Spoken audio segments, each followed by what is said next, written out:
It is so easy to tell when a candidate has used AI to generate an essay, and the essays are very generic and don't really provide the level of detail about the applicant and their experience. Everything must be factual. AI has a penchant for making things up and then trying to convince you that what it's made up is correct. You need to have support and evidence for everything that you say, especially if you got it from AI.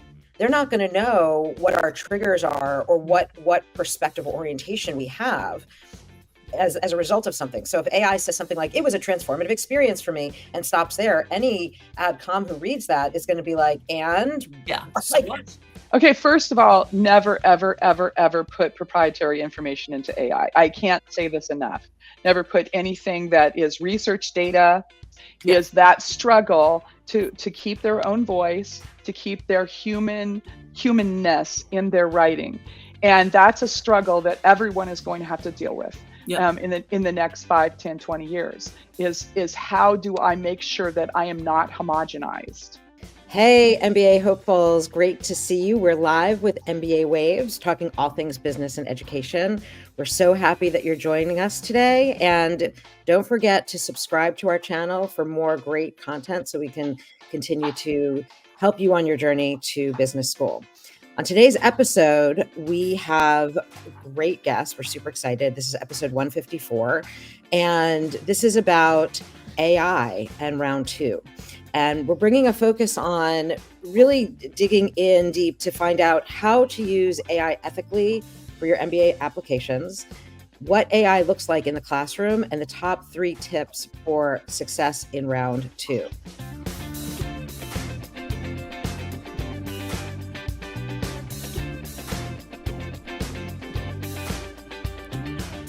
So, I'm your host, Bara Sapir. I'm joined by my 2 other hosts, one who just popped right in. Hi, Eric. Hi, Krithika.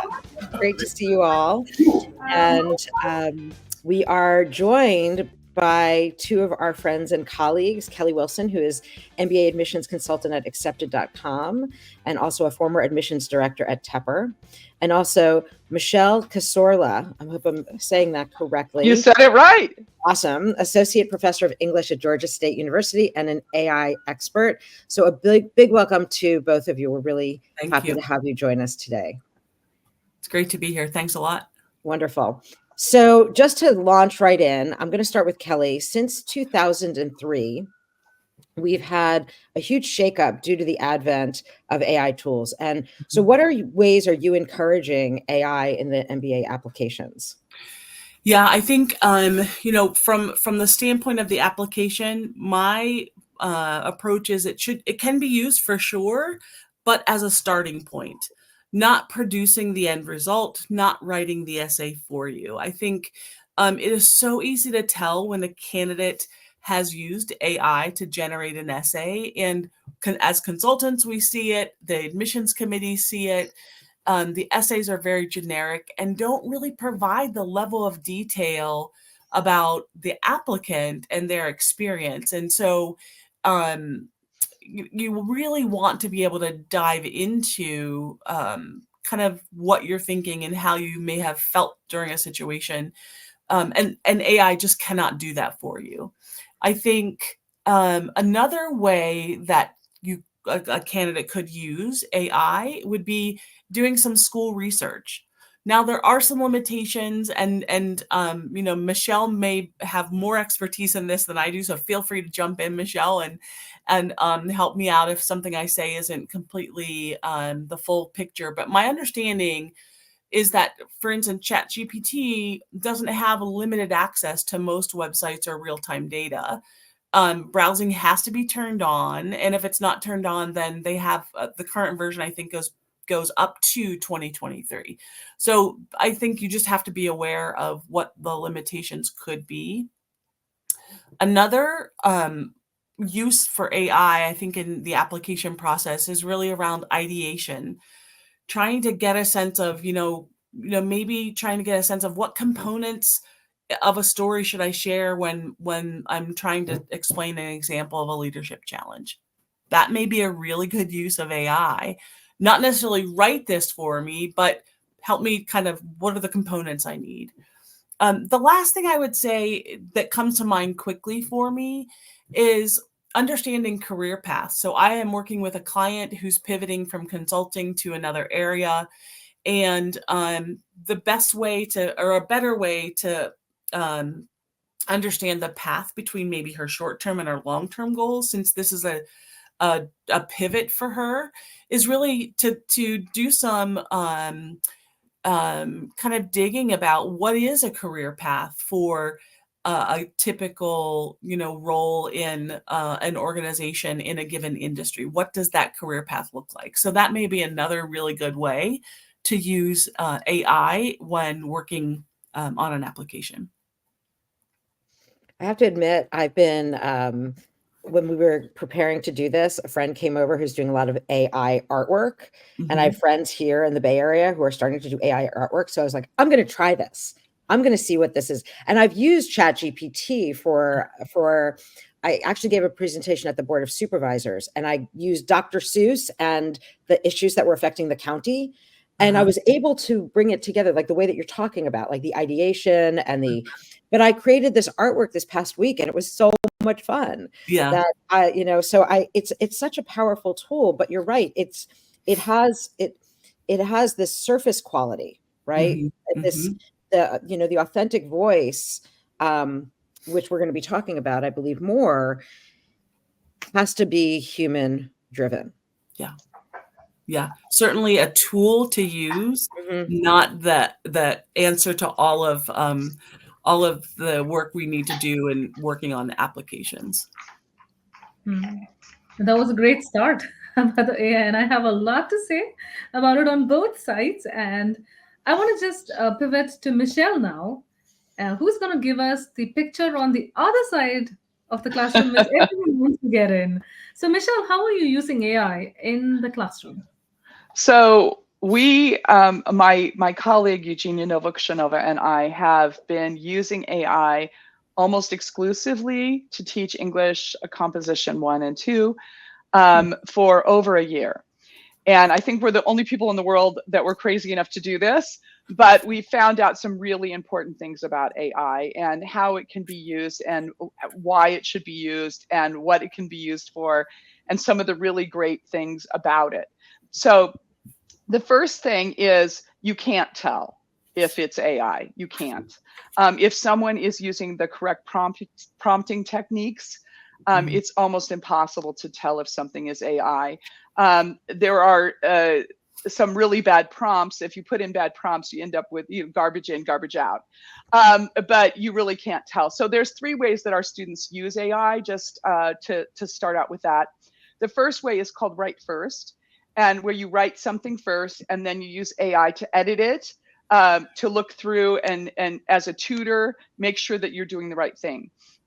The second way is AI first. If you're ESL or you don't have the greatest educational background, you might want to do AI first. And that's when you ask AI to write it, but then you use that as a starting point and use it kind of like a skeleton, and you write over it with your own voice, your own ideas, and it just gets you started because the page is empty and some people have a really hard time with an empty page. Also, it'll help to organize you, give you some ideas for how it should look, how it should be.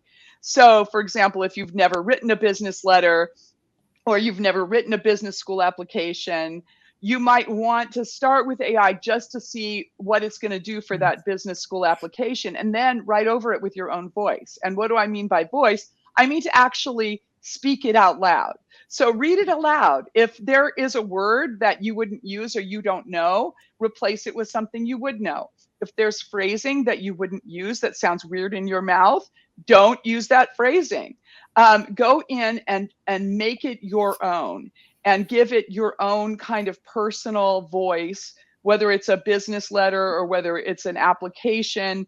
You need to be making sure that it sounds like a human.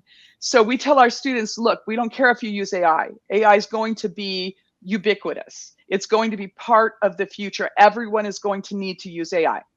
But there's some things that that employers are going to want. So we started out with, what would an employer in the future want from someone who is using AI?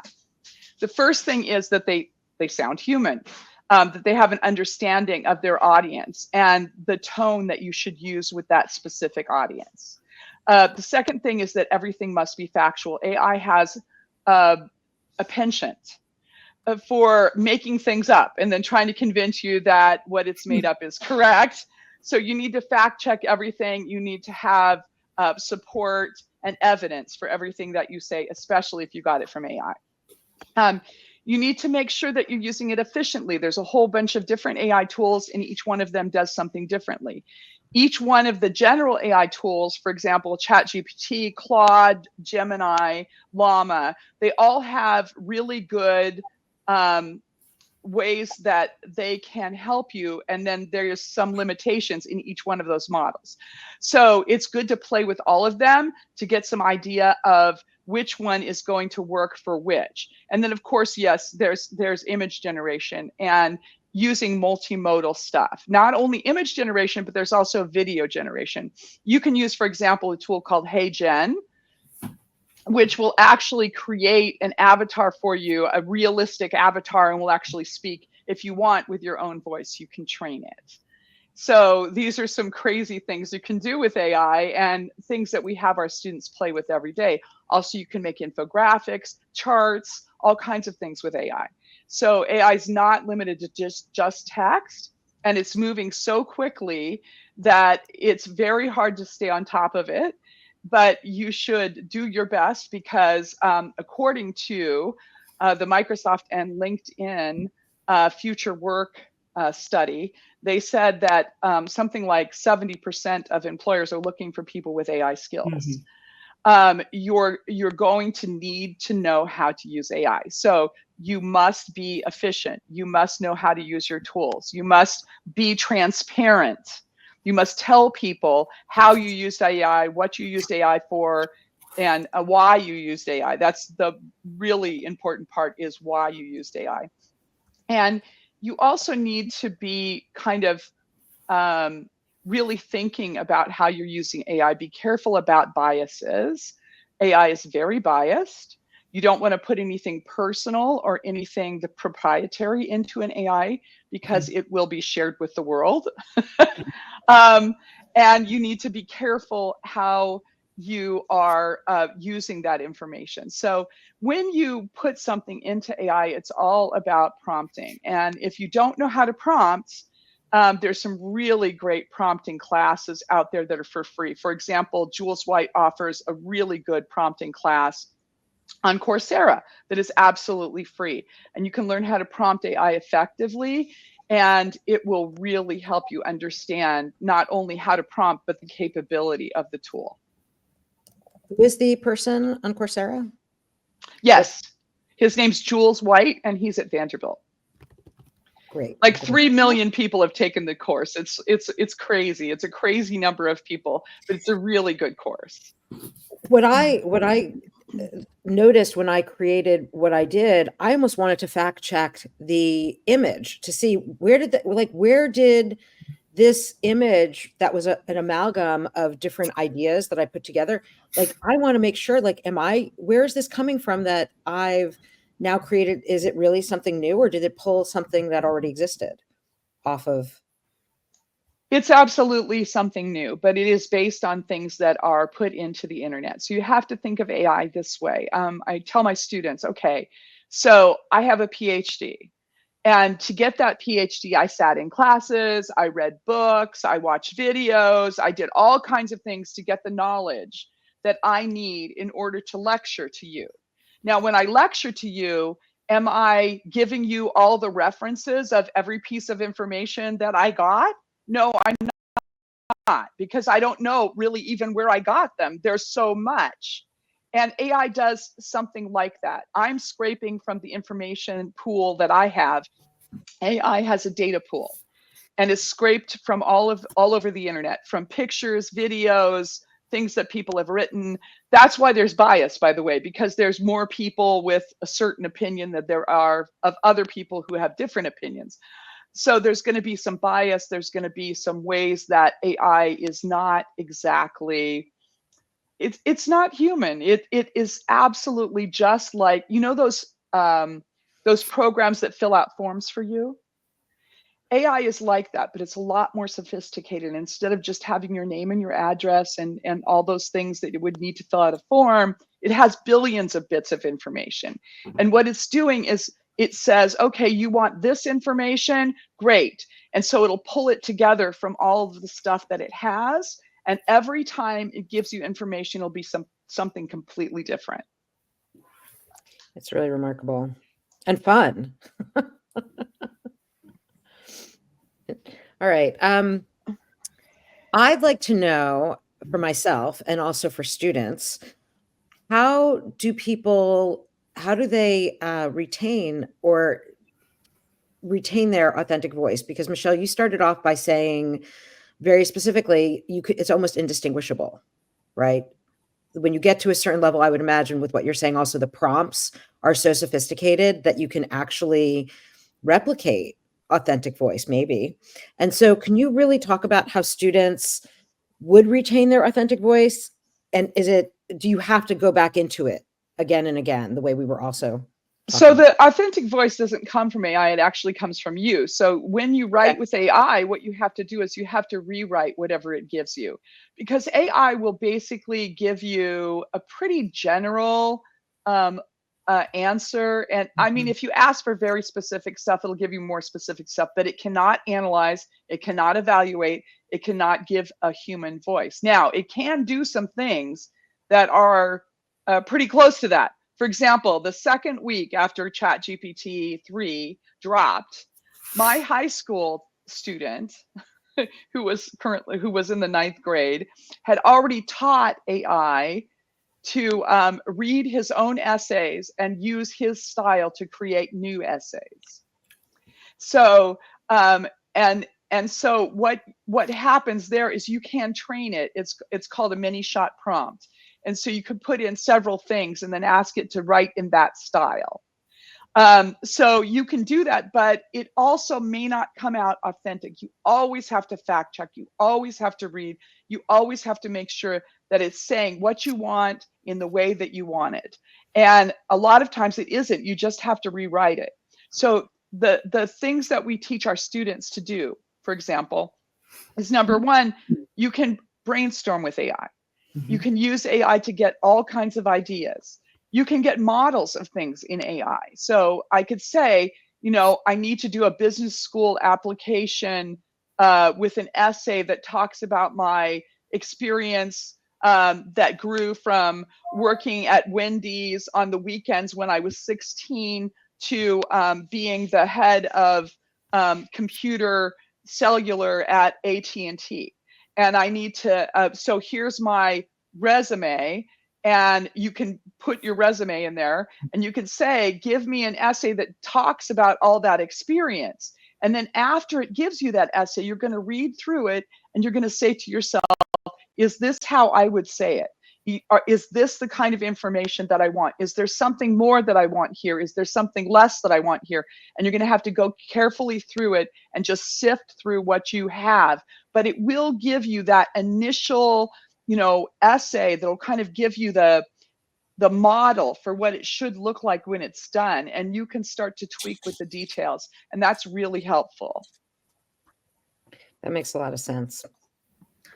So I have a question here to Kelly. Kelly, how do you think students are retaining their authentic voice? Yeah, I think so. So it's interesting hearing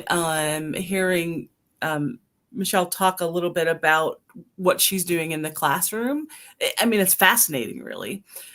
I don't know that that's the level of that's the level that candidates are using, at least the ones where I see that it's obvious when I've talked to admissions officers or when I see essays myself. I mean, it is oftentimes, or most often, clear. And I guess if I'm not able to tell Michelle, then I wouldn't know, right? But when I do pick it out is quite often is it just does not have the level of detail. And so as 10 years from now, it'll be really interesting to see if schools even use essays anymore. And maybe it won't be 10 years, maybe it'll be 2, who knows? But I think that the piece that I think is so important, and I hope I'm not jumping ahead of where we want to go with the discussion, but I think the piece that is critical is the self-reflection and the ability to draw on one's experiences and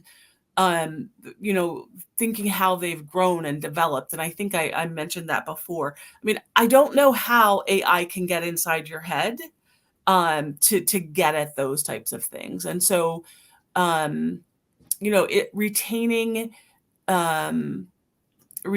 the the authentic voice, I think, is an important piece to this, where it's interesting. I didn't think about having the AI write it for you and then going back to it. But I feel like that, I mean, for me, where we are now, I feel like for many people, that's going to be more work to get it to where you want it to be than to use it as a tool for helping you to understand. I agree with the structure, maybe, or, how do I talk about this thing?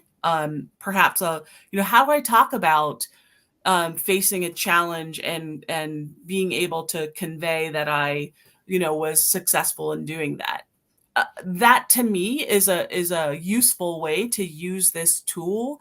And I think, at least where we are now, it seems to me that that's the direction that most of the candidates that I'm working with are going. But I'm super fascinated by what Michelle just shared with us as well. I'm thinking. Michelle, sorry, go ahead, Bara. Oh, I'm thinking about that transformative piece that you're talking about. Like, I mean, ultimately, we are a composite of our experiences, which include our trauma, our joys, our revelations, our insight. And unless we plug that in, they're not going to know what our triggers are or what perspective or orientation we have as a result of something. So if AI says something like, it was a transformative experience for me, and stops there, any adcom who reads that is going to be like, and yeah, like, yeah, and that's the thing, is that AI won't go into those specific things. So you can start out with something that is AI, but you really need to go in and put that human voice in it, because if you don't direct it, if you aren't focused on making it work, then it's just not going to do that. But you can, get that general outline of it, what it should look like. Because, for example, I've never applied to business school. I don't know what it's supposed to look like. So AI has millions of bits of data about people who have applied to business school and what their applications look like. So I can stick a whole bunch of stuff in. I can upload my resume. I can give it a short story that I wrote. I can and say, do me an application thing for this. And it might come out really great. If it doesn't, I can come back and say, okay, that didn't work. Let's try something else. Let's try this. And it'll keep going. And also, you can start to get ideas even when you aren't writing. I don't know if you know about how you can use AI to speak. So this is ChatGPT. Hello, I need to apply for a business school, and I want you to give me 20 questions, one at a time, about my experience in business. I want you to wait for my answer. And then at the end, I want you to give me an application essay of at least 500 words. So it's going to think about what I'm saying. Hopefully it heard me. Did you hear me? And it'll usually come back with something, and I can do this in my car. Okay. So like on my way to class, and it's for some reason not working right now, of course, because I'm giving an example, but there is a place that, I don't think it works outside the US, but if you click on this there's a little button right Mhm. here, Mhm. when in the AI chat, and you can actually talk to it. I put mine in my car, and like on my way to class, I'll say, you know, I have a lecture I have to do on, you know, Shakespeare's Macbeth, and I want to talk about Lady Macbeth.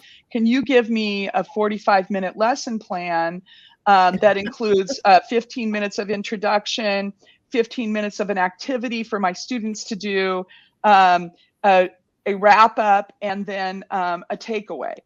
And it'll write me a 45-minute lesson plan and give me all that information. A lot of people use this to practice interview skills. So they'll say, I have a job interview, you know, ask me some questions about becoming a CEO, you know, ask me some questions about, and it'll interview you. But you can have it interview you, get information, and then write the essay from that. You can do all kinds of really interesting stuff with ChatGPT and Claude and Gemini, Llama, which is an open source, and you can get a lot of really fascinating ways to apply information and to practice with information. Ethan Mollick, who is I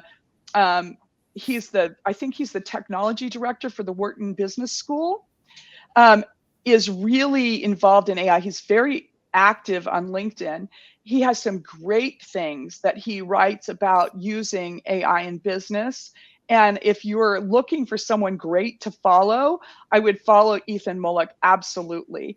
He talks about, in one of the talks that I listened to, he was talking about how he used to have his classes, and he would have the students write a business plan, and then they would write a marketing plan, and then maybe they would talk about what their product was and do a presentation.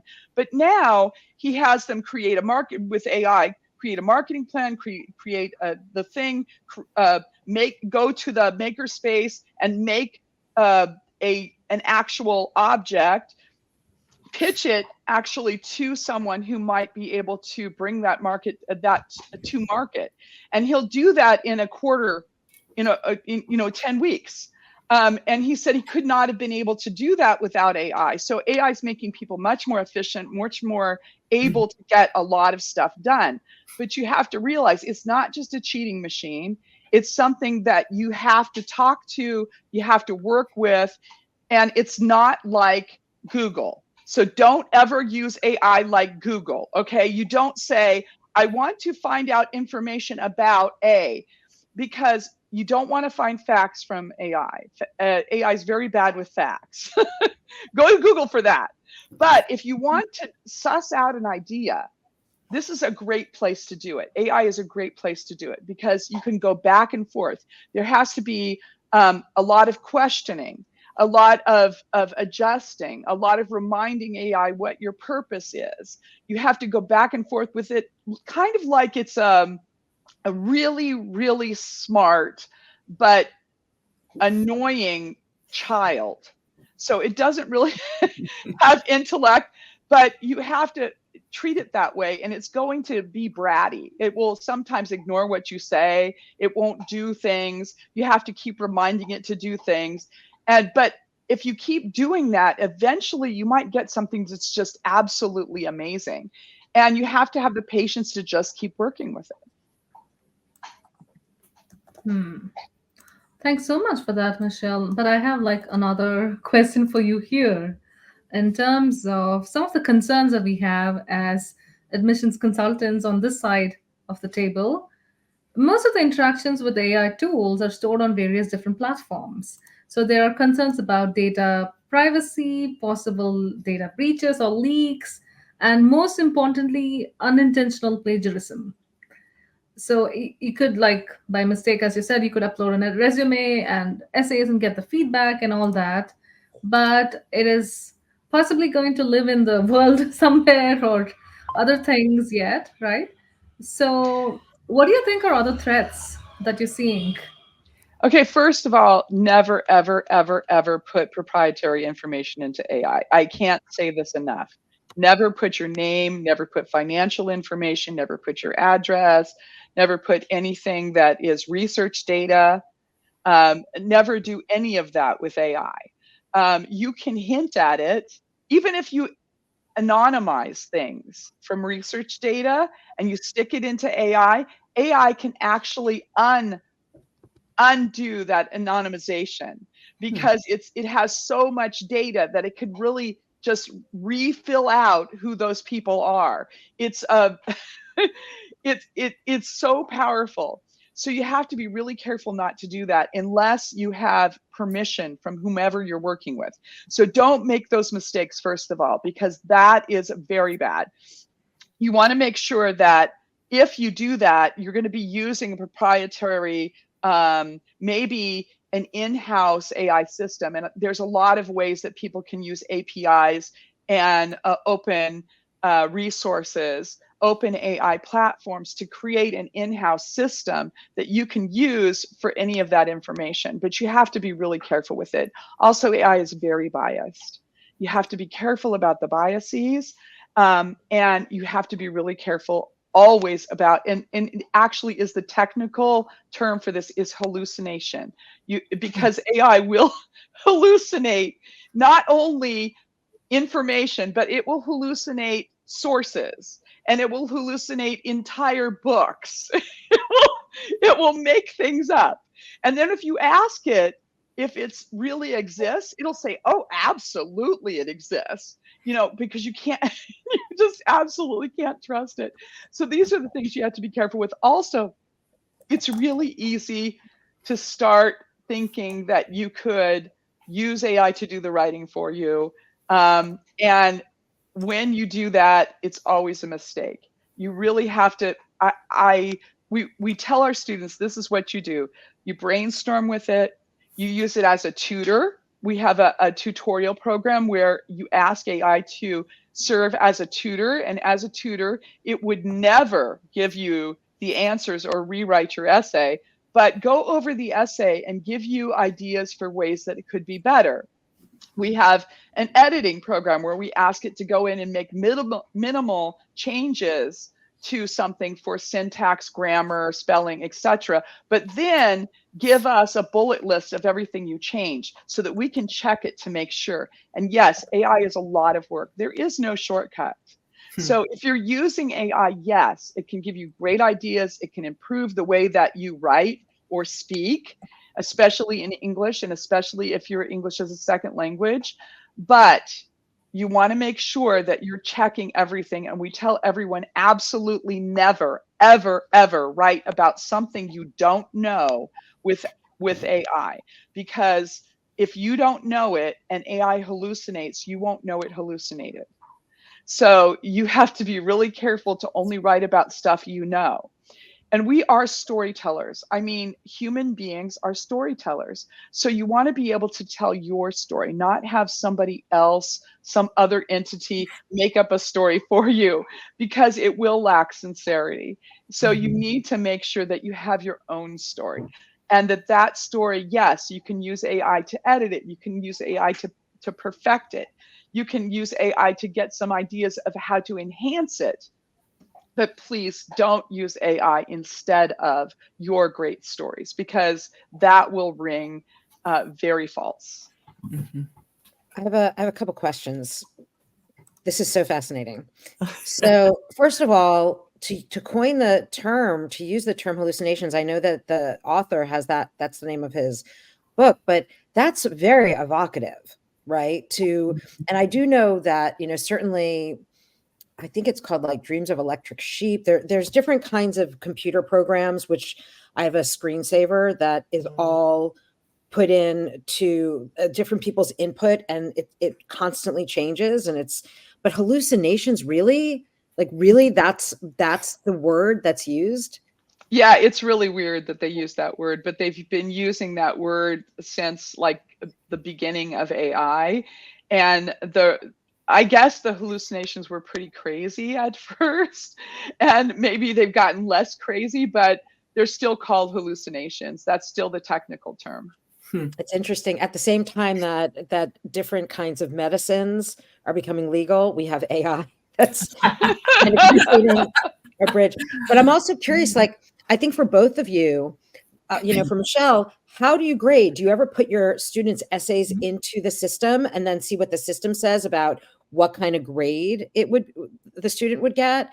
Or Kelly, like if you have an essay that someone's working on, have you put that into AI to see what would, like, have you wound up using the tools as that kind of reflective dance? Who would you like to go first? Both. Go ahead, Kelly. Why don't we start? Okay. Go ahead. Yeah, so it's interesting. I haven't used it as you put it, the reflective dance. It's interesting to think of it that way.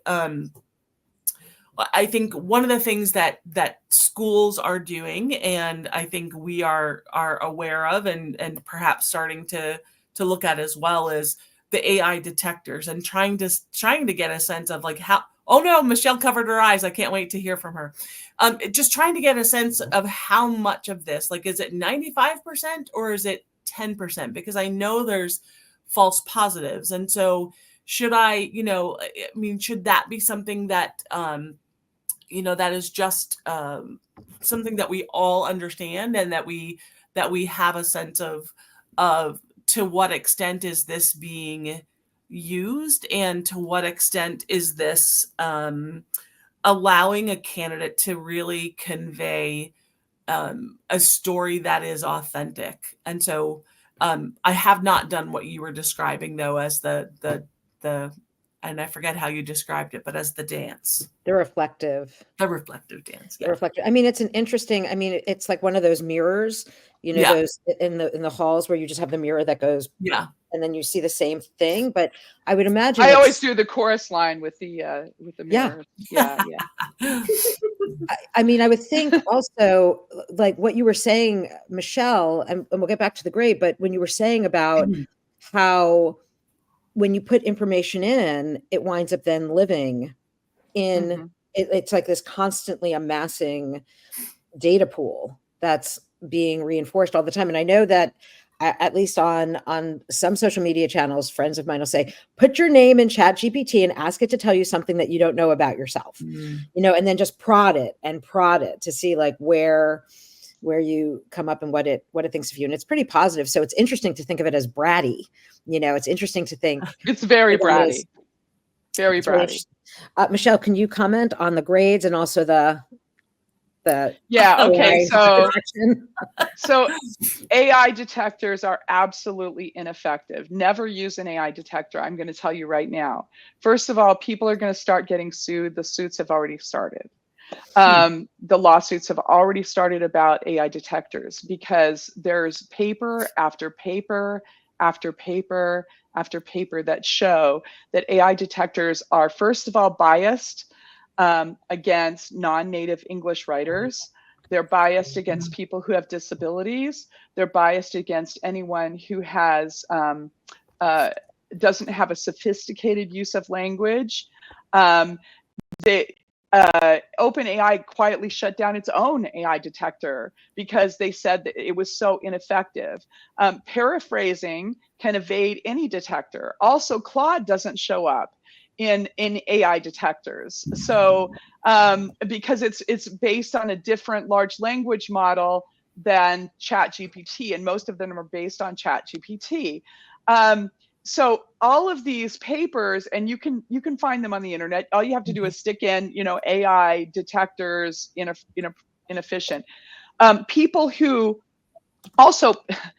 are very innocent and naive about what AI is. They don't understand that AI is in Grammarly, AI is in Microsoft Word, AI is in Google, AI is in everything that you are doing. So when somebody says an AI detector, you're like, what kind of AI detecting what? So these are the things that we have decided to do with our classes. Number one is we don't care if our students use AI or not. They should learn how to use AI. They should be using AI. But number one is you don't sound like you used AI. If you sound like you used AI, then we're going to mark you down. Okay. You Mhm. need to make sure that you're checking everything, that everything is backed by evidence, that everything is correctly identified. You're transparent. You have a transparency statement. You want to make sure, and our rubrics. Okay, so this is the thing about our rubrics. We have decided that if it's mechanical, hand it to the machine. So mechanics include spelling, grammar, punctuation, and sometimes organization. So if it's mechanical, hand it to the machine. Okay, what's left is human. And this is what our students need to know: how to find their voice, how Mhm. to listen to what your audience needs. So if I tell my students, I want you to write a peer response in discussion to other students, and they write stuff like, with $5 words, as my mother would call them, that's not how a peer talks to a peer. So what do I do in my rubric? First of all, number one, you can't prove that someone used AI. You can't. It's absolutely impossible to prove. You can't prove that they did use AI. You can't prove that they didn't use AI. Okay. So there's a couple things here. I cannot tell my students that you failed because you used AI, because I can't prove they used AI. So I removed AI. We removed AI from, and Eugenia's part of this. We work together in everything, and she's amazing. She's an amazing researcher, and she's so creative and amazing. So one of the things that we do, and is we put in voice, tone, and audience awareness. So did you have that voice? We put in, did you follow the directions? Okay, because following directions is significant. And if your students can't follow directions, then they are not going to succeed in the AI world, because directions are significant and they're very complex. So we have very complex, very detailed directions about exactly what we want our students to do. We don't write things like, give me an analysis of, Macbeth. We say, give us an analysis of Macbeth. In the first paragraph, we want this. In the second paragraph, we want that. In the third paragraph, we want this. You have to use this kind of structure. You have to give us reflective footnotes. You have to, and so it's piling one on top of another. AI can't follow that. They can use AI, but AI is where they start. It's not where they finish. Mhm. And directions are super important. So, and did you follow the idea of the essay? So did you have an understanding of the rhetorical situation? So what is this writing going to be used for, and why is it important? So these are the things that are on our rubrics now. We don't have so much spelling, grammar, punctuation. Instead, we have those things.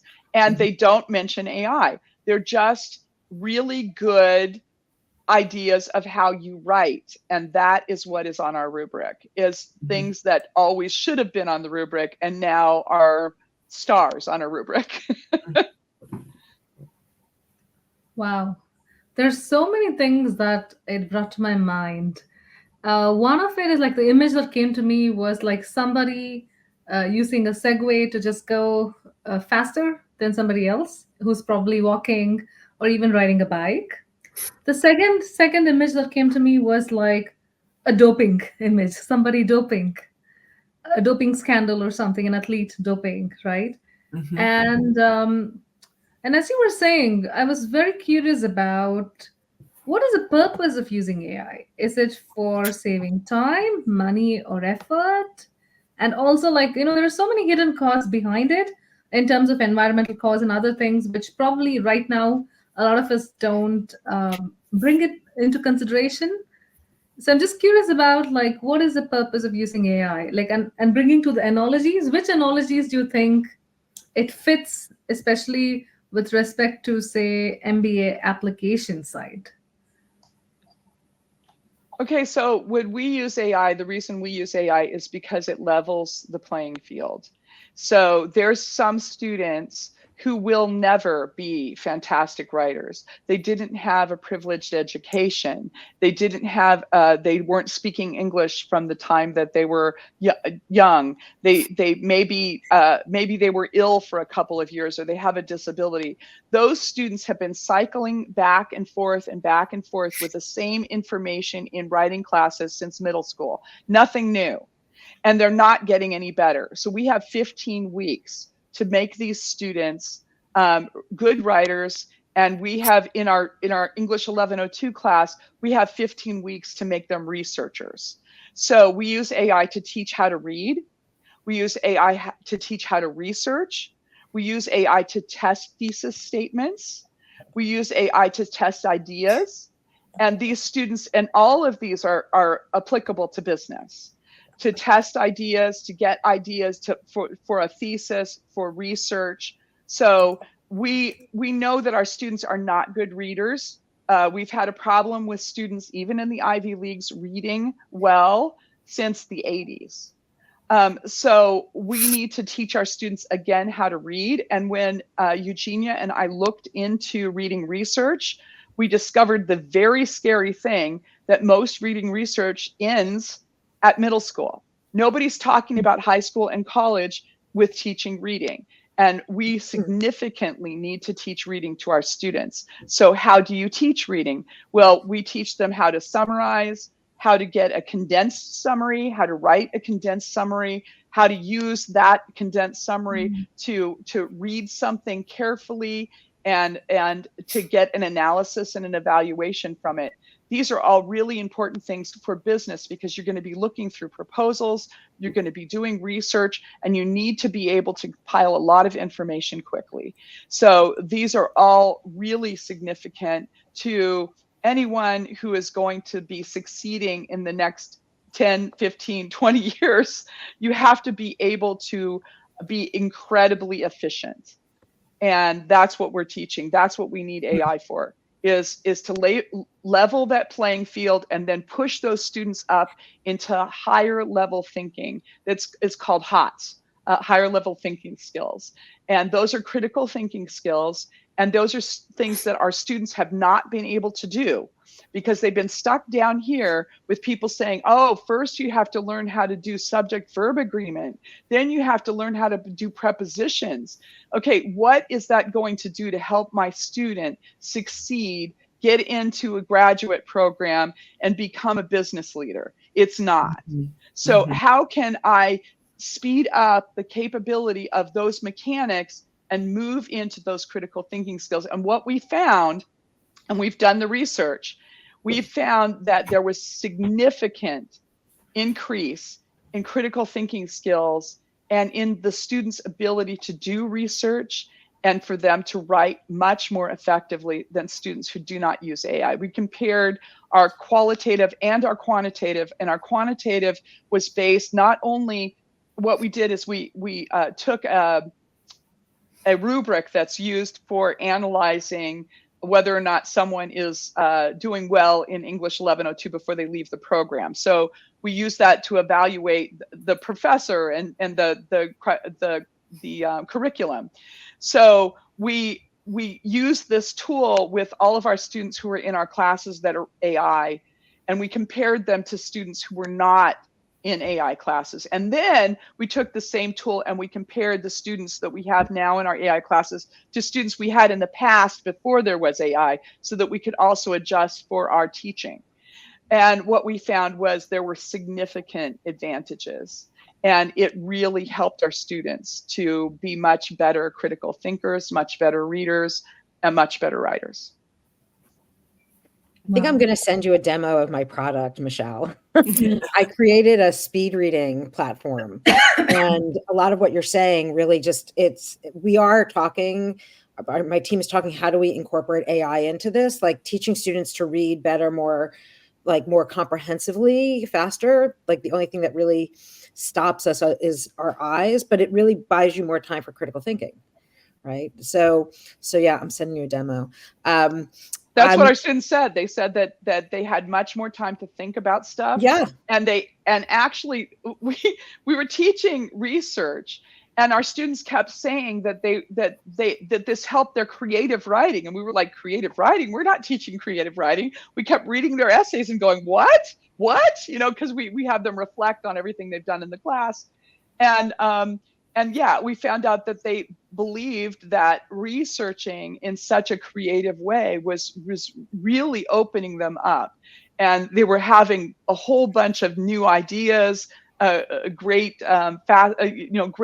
kind of mind storms about the things that they were doing, the things that they were researching, and they were things that they would not have realized without AI. This might be a technical question, but when you were talking before about telling ChatGPT to write a business school essay, you said they've seen the business school essays that have been submitted. Isn't there some stuff like business school essays that aren't there things that are just under lock and key that they actually that ChatGPT doesn't have access to? Like, how would it know what a successful business school essay would be, except if there's a few that are online and then they would all kind of seem the same each time you put those prompts in? Is anything under lock and key? I'm sure that there's a lot of stuff under lock and key, but there's also a lot of people who have shared things, so you got into business school. You want to share your essay with everyone, all of your friends and family on email or on Google or on Instagram or whatever, and ChatGPT is going to pick that up, or Claude or Llama is going to pick that up. It's going to put it into its research database. There's a lot of people in a lot of different languages who are doing this, and every time you stick something into an open platform like that, it's being incorporated into the data for AI, and you also have to email. Yeah, there's a lot of emails that probably have, for example, Gemini is one of the major AI programs. So who owns Gemini? Google. And how much data has been mined and whose data and for what purpose and where, we don't know. But I do know that 3 or 4 years ago, there was a big splash because Google said, if you're going to use Drive, you have to understand that we're allowed to mine your data. I don't know if people have paid attention to their Google Drive since that time, but there's a lot of those small little things in almost every bit of stuff that we're using. Microsoft Copilot. Anything you were writing in Microsoft may have been, and I don't know, but it may have been included in their data set. It was, I'm sure, anonymized, and I'm sure that it isn't something that probably has your name and address on it anymore, but probably it would have the email. So, and think about all the emails people have shared and the emails that people have stuck out there. There's a huge, billions and billions of pieces of information in these data sets. Can I ask a follow-up question, Michelle? Sure.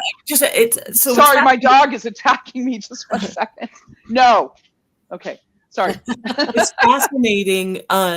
So if AI is picking up, versions of essays, whether they're being shared or however, if it's mining data, it's picking up the good ones and the bad ones, right? Yes. Yes, absolutely. To me, there's so much power here, and it feels to me like, and to a lot of people, I'm sure, like the wild, wild west. Like, it's not harnessed yet, right? That's absolutely true. And so, yes, it is the wild west. to leave somebody with the thinking that, like this is the answer to what I need to do in order to apply to business school and be accepted. Like, I don't know that that's necessarily where we are yet, right? I mean, could it get there? Maybe. I mean, it's blowing my mind every time I learn about it. It's not going to give you all the best, but it is going to give you a model. And we've always used models, right? And we've always used models to teach people how to do stuff. And so it's no different when you use an AI model, except that maybe you are able to tailor that model to your specific information. But as I say, you always have to be very careful to read it over and edit it and make sure that it is yours. Yeah, of course. So fascinating. And here I'm thinking about, there are schools which say that don't use AI at all, and there are some schools which say that we are okay with it as long as you say how you used it and for what, etc. And there are some schools which say that we don't care, like what tools you use in order to do it, as long as it's your own authentic expression and your own original work. So I'm curious about what happens if, for example, a student uses AI to come up with something and then uses this for the school, which says that, hey, we said no AI and so on, right? Because I'm just thinking from the student's perspective, because the MBA application process is incredibly difficult, given that students have to balance like work and the test prep and profile building and so many things, right? So the idea would be to make their lives easier. So by bringing this AI in the mix, do you think that it's going to be a disadvantage for students because of these various different policies, and what policies should come up in in both in admissions and in the classroom? So are you asking me, or? Yeah, both of you can answer. Yeah. Go ahead, Kelly. Oh, I was just thinking about, schools. I mean, Michelle, you're so ahead of the curve, it seems. With I know universities are, as we're talking to colleagues in business schools or across consultants, we know that schools are still grappling with how they're going to use this tool. And then how is that then reflected in like the admissions policy for the admissions office? And there's Krithika was right. There's so much between, schools that say we don't have a policy on it to others that say you can't use it.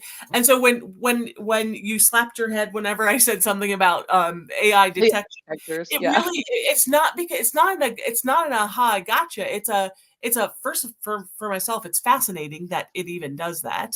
Right. And I'm not necessarily, if I see something that just seems super generic, it's more curiosity than anything else. It's not something that I'm even doing every time I work with a candidate, but it's something like it's a conversation that's being had, which is, to what extent is using AI in the admissions process appropriate, and what is the threshold and what are the parameters? And so I feel like, and I think I'm getting off track from your question, Krithika, so please feel free to steer me. But I feel like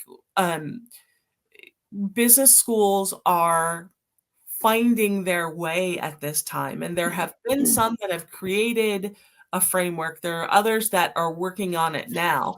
It will be fascinating to me to see where we end up and what business schools end up doing, or universities. It doesn't just have to be business schools, but graduate schools do, relative to how, what is the framework for allowing AI, or recognizing that AI is part of the process, is really what I think it is, recognizing that it's part of the process.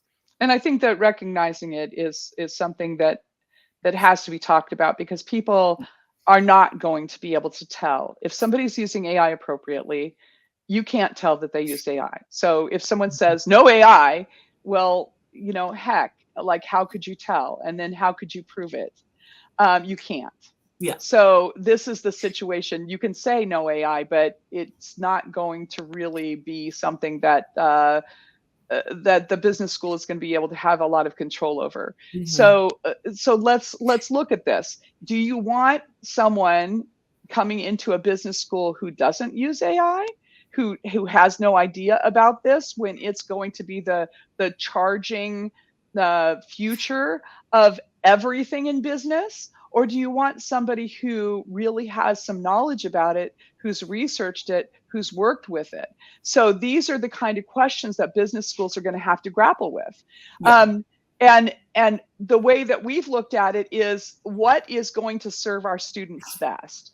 Having them sit down and write something on paper with a pencil, is that going to serve them best?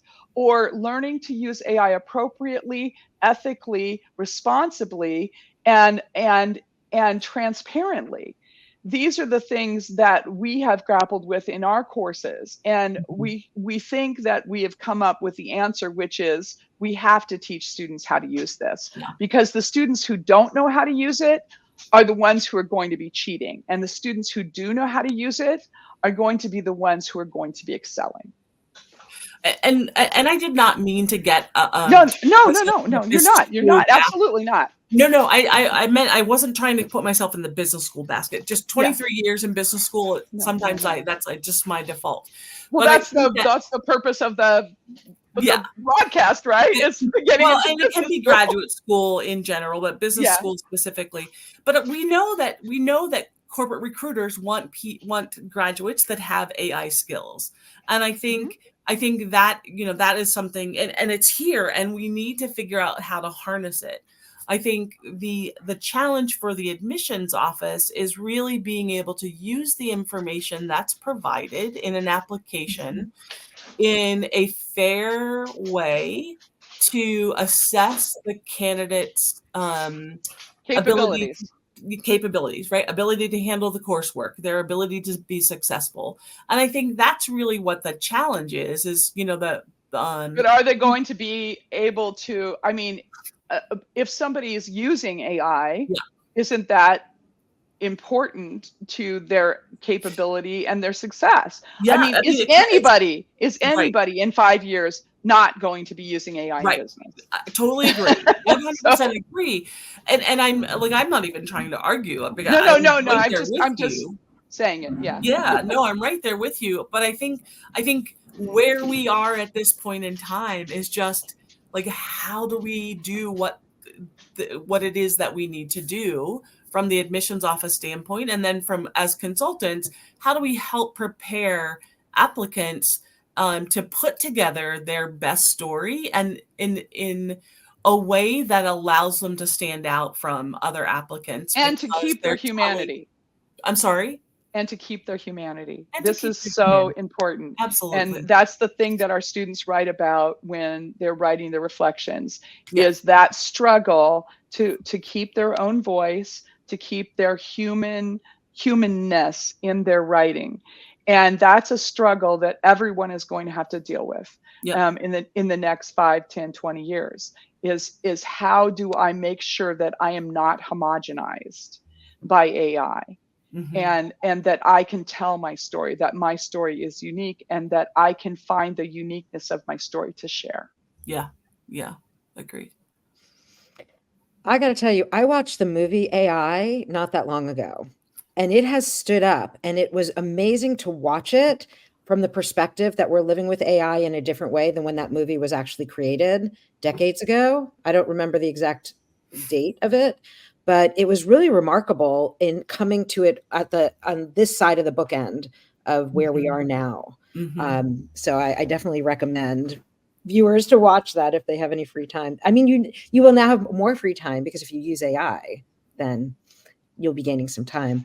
I'm also curious about, how do we train students to think really critically if we're not teaching them how to use their brain? Like, what's going to be the next way to really, in the education sphere, business school, whatever, in having those critical thinking skills? If the machines are doing some of these pieces for us, we need to be able to recognize it. Like, so much of that discernment that you're talking about needs to happen with the training that they've gotten before. And I feel like we're at this pivot point, historically. It's a really, and that's the thing, is that we were, Eugenia and I presented at EDUCAUSE for a presentation for one of the community of practices in AI.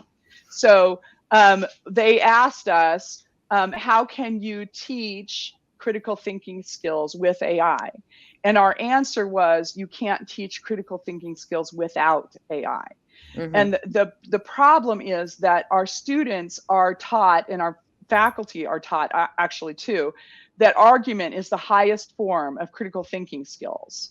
But if they're just arguing bullshit, okay, and they've pulled it off of Procon and they've stuck some Wikipedia articles in there, that is not critical thinking skills. So what is critical thinking skills is doing that hard research and using AI to find those sources, to be able to get in there and read stuff and understand what it means, even if you may not have a background in that area.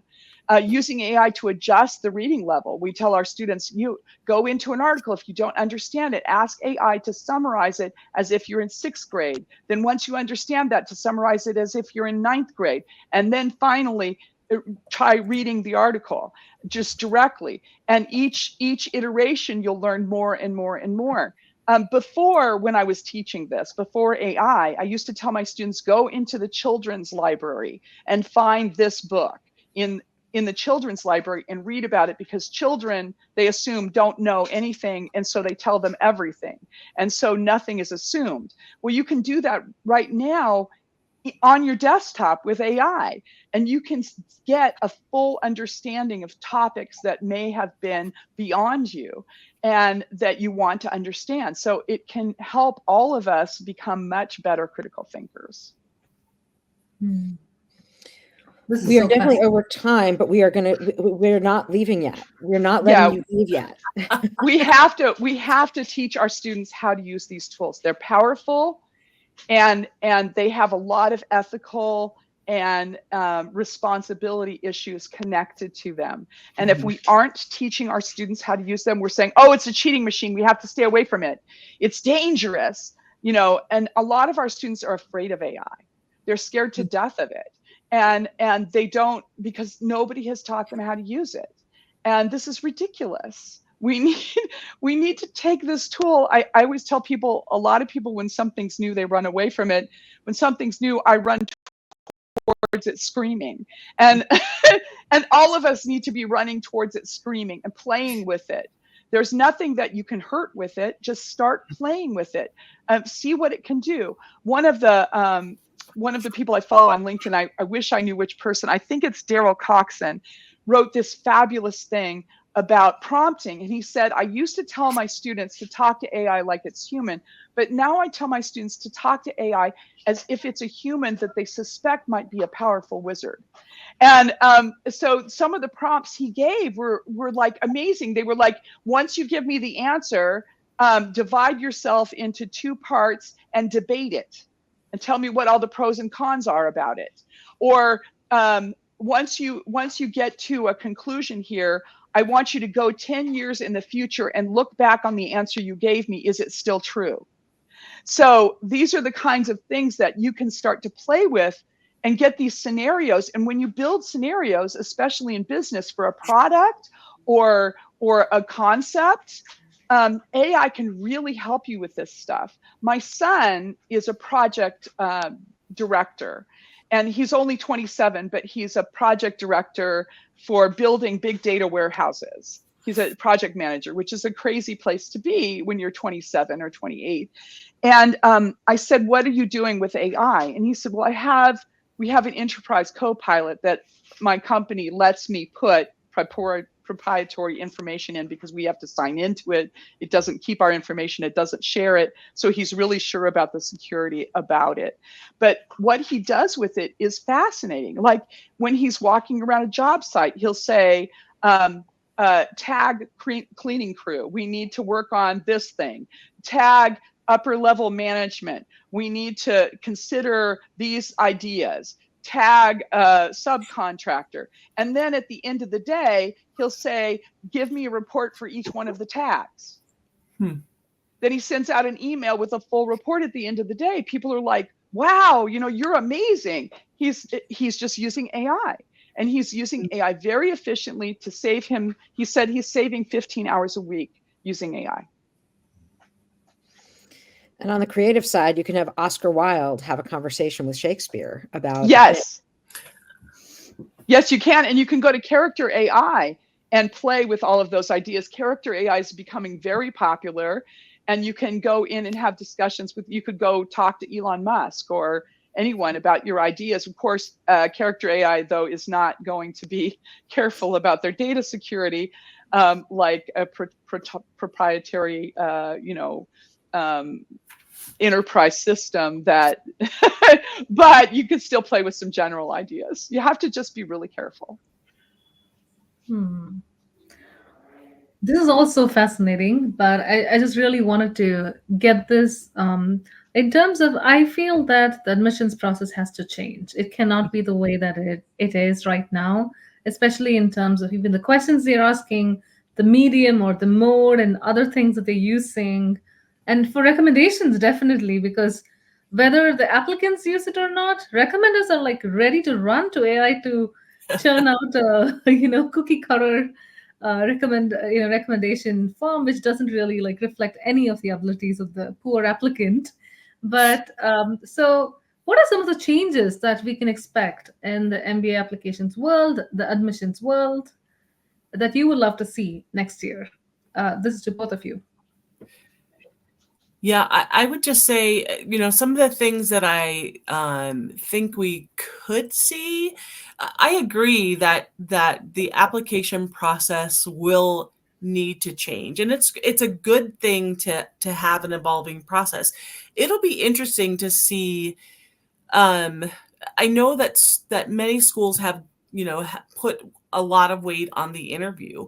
What does that look like in the future, and does it have more weight because it's in the moment and you're getting information that that maybe you wouldn't otherwise be able to, how do I say this? I guess maybe just it's in the moment. The interview is important to understand how the person can communicate their plan for their education and their career, and it's important to have that conversation. So maybe that takes up even more of an importance.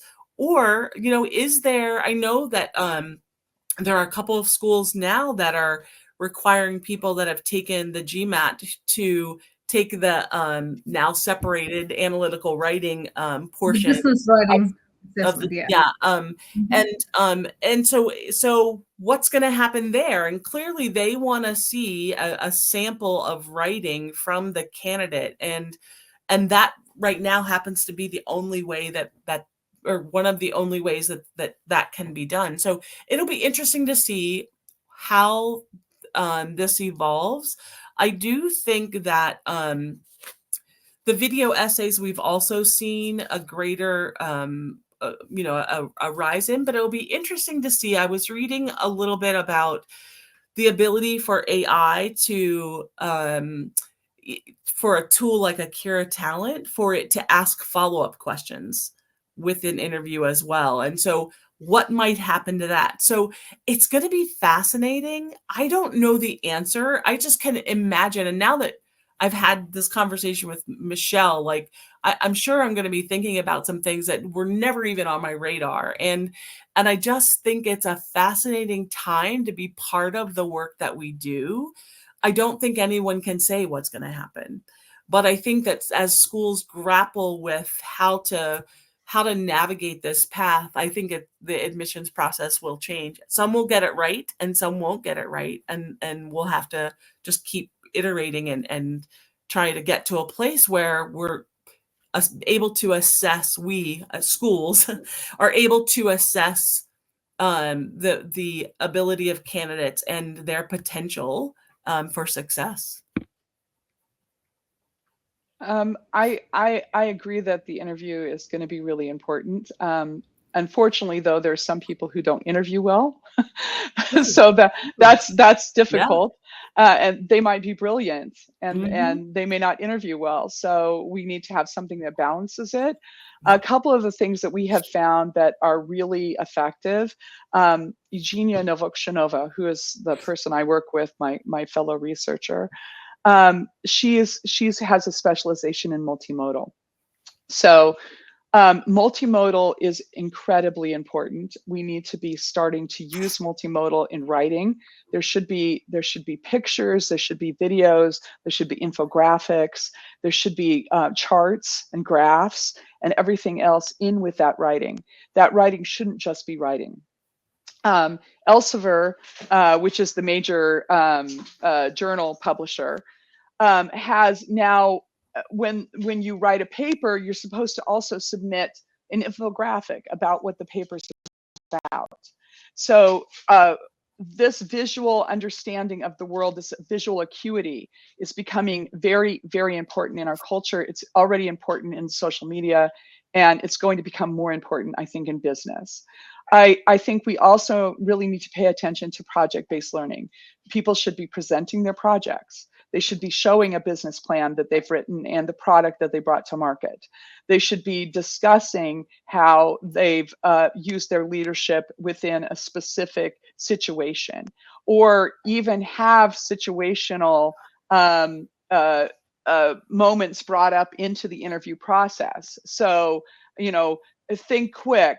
I've just come in here. I've been, I have a really great idea, but I know someone has stolen it and I don't know what to do. So you're the CEO. What do we do? What's your plan? Give them some kind of scenario where they have to work through it. And these are the kinds of things that these challenges, and I think more a challenge than just a presentation, might be the future of how people need to be proving their worth, proving their mettle in business. Well, everyone, thank you so much, Michelle and Kelly. This has been so fascinating and interesting. We're going to have a part 2 and probably a part 3. So we look forward to having you back. I want to tell you, I did put into ChatGPT how to thank our guests today while we were talking.